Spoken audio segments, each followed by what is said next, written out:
جاگو، کیا یہ دنیا تباہ ہونے والی ہے؟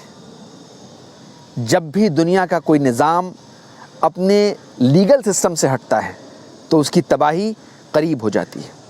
آج وینزویلا میں جس طرح سے ہوا ہے وہ ایک بہت ہی خطرناک ٹرینڈ کو سیٹ کرے گا۔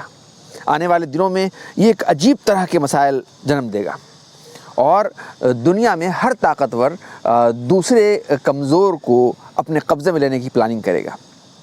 اگر کچھ ایسا ہوا تو دنیا کا کوئی بھی نظام ایک دو بڑی جو کنٹریز ہیں، بڑے ممالک ہیں، انہی کے غلام بن کر رہ جائیں گے۔ اس لیے ہم سب کو یہ سمجھنا ہے کہ اپنے ملک میں بھی جو لیگل سسٹم ہے ہر حال میں اس کو باقی رکھنا ہے، ہر حال میں اپنے لیگل سسٹم کا احترام کرنا ہے، اور دنیا بھر میں جہاں کہیں بھی لیگل سسٹم میں کوئی مسائل پیدا ہو رہے ہیں اس کو لیگل طریقے سے، بہت سلیقے سے، بہت انتھک محنت سے، اور تمام لوگ مل کر کے، تمام اچھے لوگ مل کر کے ان مسائل کو حل کرنا ہے۔ کیونکہ اگر ایک بار کوئی نظام بکھرتا ہے تو کسی بھی ملک اور سماج کا بکھراؤ، کسی بھی سسٹم کا بکھراؤ کبھی کسی کے حق میں نہیں ہوتا، وہ سب کے خلاف ہوتا ہے۔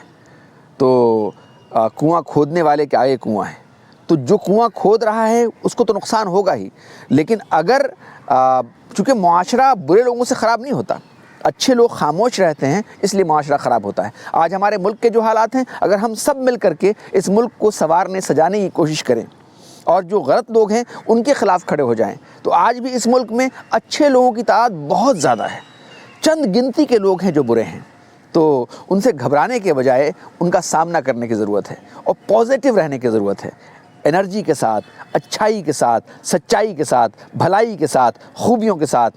پھر دیکھیے حالات کیسے بدلتے ہیں۔ آپ بدلیں گے حالات، آپ جی بالکل آپ ہی۔ آپ اپنے آپ کو کمزور مت سمجھیے، اللہ نے آپ کو بڑی طاقت دی ہے، اوپر والے نے آپ کو بڑی طاقت دی ہے، ذہن کی، جسم کی، دماغ کی، اور ایسی طاقتیں ہیں۔ اپنی پوشیدہ صلاحیتوں کو جاننے کی کوشش کیجیے، اپنی پوشیدہ طاقتوں کو سمجھنے کی کوشش کیجیے، اپنے اندر تلاشیے ان طاقتوں کو۔ آپ کو بظاہر لگتا ہے کہ آپ بس یہ ماس ہار کے انسان ہیں، نہیں، یہ جو دماغ ہے نا، پوری دنیا میں جتنی بھی مخلوقات ہیں اس میں سب سے بیسٹ دماغ آپ کے پاس ہے۔ تو کیا اب بھی آپ نہیں جاگیں گے؟ امید کرتا ہوں کہ جاگیں گے۔